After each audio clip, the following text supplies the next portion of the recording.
Hi, everyone, and welcome back. It is Professor Hall. I'm going to move the mic a little bit further away. And we are talking today about some of the aspects and themes and doing a little bit of an analysis of the book, One Flew Over the Cuckoo's Nest by Ken Kesey.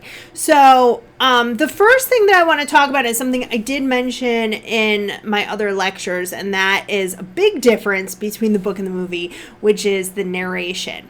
There are traditionally a few reasons that narration might be unreliable in a book. First, that the child is a narrator. The narrator is a child. So as a child, the narrator won't know everything that's going on because they have kind of a limited perspective. The second is that a narrator might be what is called a Lothario, meaning that they are driven by sexual needs, and therefore they're willing to kind of lie, especially to women traditionally. The third is that they're a liar. They're not going to tell the complete truth, that they might be have reasons for doing so, for keeping the truth hidden. A lot of times this will be in murder mysteries. There's a famous novel by Agatha Christie where the person narrating it turns out to be the murderer. I won't tell you which one to spoil it, but so they could be lying for their own purposes, or they could have a mental illness. And so with the narration here, it is pretty clear that the Chief Bromden is having some hallucinations. He sees machinery in the walls. He talks at various times about fog coming in.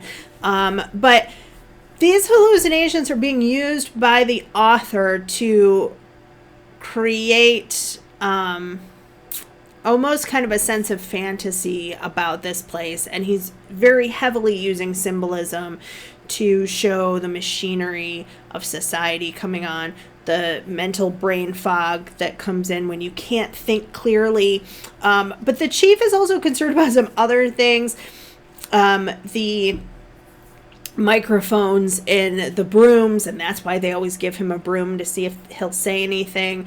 There is some paranoia there, even though there's kind of reason to be paranoid because they are listening to everything that they say, and they are trying to watch the movements of the men in this ward. But this kind of ties into my next point, which is the racism in the book. The chief in the first few chapters makes comments about the orderlies and their sexual activities. It's really not clear whether this is actually going on and happening. The orderlies are all African American men, and this is a really difficult part of the book to talk about because I think that the author,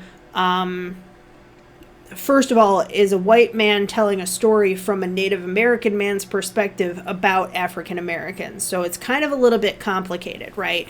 I would say that there are many racist moments in this book.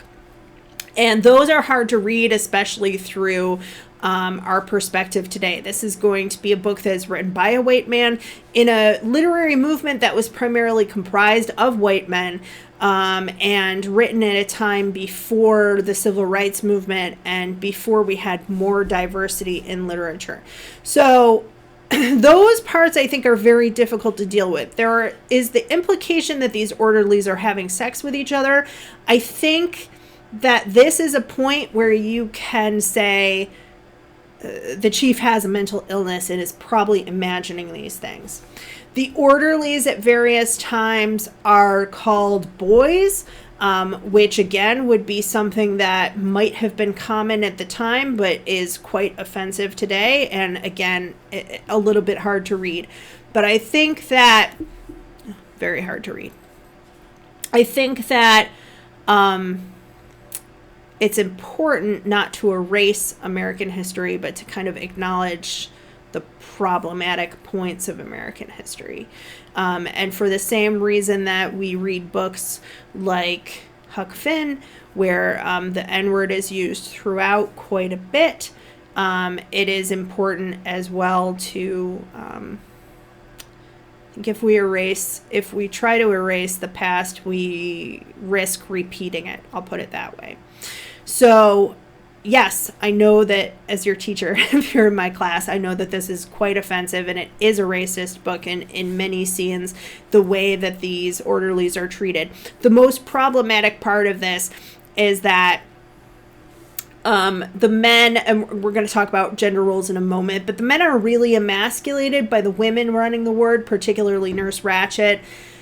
And it almost seems that they're further emasculated by being cared for by these orderlies who are African Americans. So that there is this racist idea almost that these white men shouldn't be below the black men. And it's quite problematic, as well as is the misogyny in the book, too. But I think, one of the reasons that I chose for you to read it anyway is that this class, American literature, is as much about American history, I think, in some ways, as it is about American literature. And I want you to really see the predominant thoughts of a period of time, and they come out in this book. But for that reason, a lot of people who read it today hate the book. I don't think, this is quite interesting too, I don't think that the racism is as prominent in the movie. And I could be wrong because I haven't seen it in a couple of years, but I don't think that it's as prominent in the movie. The movie was done in the 70s. The book came out in the very early 1960s, written, I think, at the end of the 1950s. So even by that point, you're not getting quite the same racial tensions as you are in the book. But there are these blurred lines between the sane and the insane. The question of, are these orderlies sane? Are these nurses sane? Is the doctor, there's a doctor who participates in the fishing trip. Is the doctor kind of more like the men he's supposed to be kind of watching over and taking care of? The misogyny in this book, misogyny is the word for men hating women. This is a men-only facility, so the book has quite a lot of sexism as well. The women in this book are mothers or caretakers who are kind of acting as mothers, who emasculate the men, or they are sex objects who reinforce the men's masculinity. So there is either women who take away your masculinity by trying to care for you and control you, or women who reinforce your masculinity by sleeping with you. And that's the dichotomy there. So the one man's wife is quite sexual, and the men kind of make fun of him for having such a sexy looking wife. But he says that he can't please her, and when she comes to visit him, they get into a fight, and you see that actually, even though she looks like a sex object, she's actually one of these emasculating mother-type women who's trying to control him.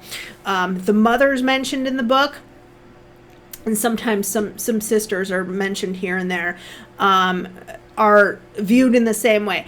This is very, very 1960s pop psychology, that your mental problems are because of your mother, that this really Freudian idea that something happened to you in your childhood and you saw a glimpse of your mother naked, and that messed up your whole sexuality.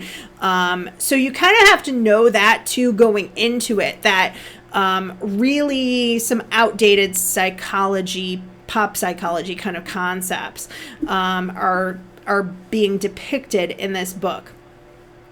The McMurphy says several times that it seems like the nurse has them by the balls, that she's cut off their balls, and this idea that they're really having their manhood taken away. Now, in contrast to that, McMurphy is hyper masculine and showing a lot of traits of a very masculine male that are meant to be heroic.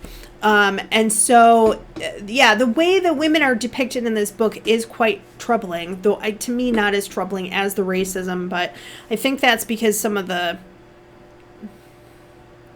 ideas about women we still have in our society today, unfortunately. In some sense, it would be called like the Madonna whore complex, that either they're perfect or they're not. But here, the hyper masculine McMurphy, who is encouraging these guys to be fighting for their individuality, to take back their manhood, to take back and to be free spirits, that as if being a free spirit and not being controlled by society is something that an American man should do. So the idea of who American men are, how they are being beaten down by the system, how they are being oppressed, and fighting for their individuality. That's kind of all going on here. So we have a very submissive staff. Nurse Ratched is obsessed with order and control. I talked about this last time. They're paranoid. They're tattling on each other. We see even Chief Bromden as being a Native American, kind of beaten down by America, unable to really act or even speak, but holding everything in, seeing everything, watching everything, and eventually at the end of the book able to take control. So the end of the novel really is supposed to be as if McMurphy is in some ways a Christ-like figure. He has made sacrifices for the other men, and his spirit then is living on in Chief Bromden, the spirit of fighting and the spirit of wanting to actually live and to take hold of life. So McMurphy, hypermasculine, does not respect authority. He is fighting for freedom, and he's fighting against this machine. So in some ways he's an anti-hero. He's not perfect. He's been in jail. He's tricked his way into the mental health ward. He does not need to be there. And he has this charisma, though, and he's going against the system. And the idea of American individualism is very prominent here. So I think that,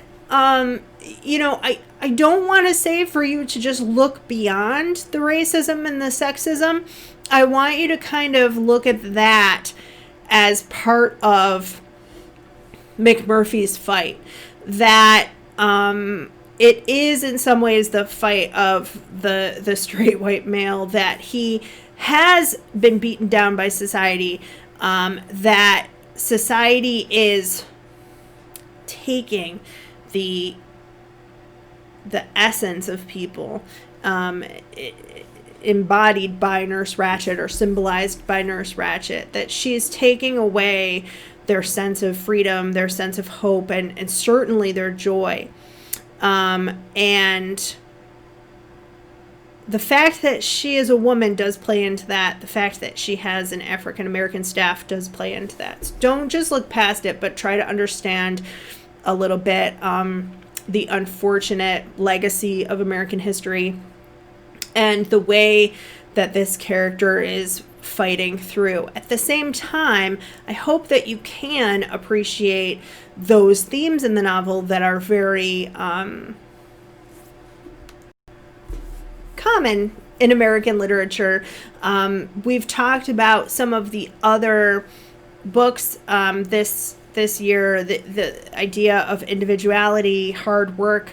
Hard work is not as much valued in this book as is play, but individuality and being unique is a very American value, and that certainly is in the book. So I hope that despite the author's failings and the book's failings, that you can appreciate the book, and I hope that you enjoy at least part of it. I can't wait to see your thoughts and your analysis on some of the other points that we're going to talk about together in class. Thanks, everybody.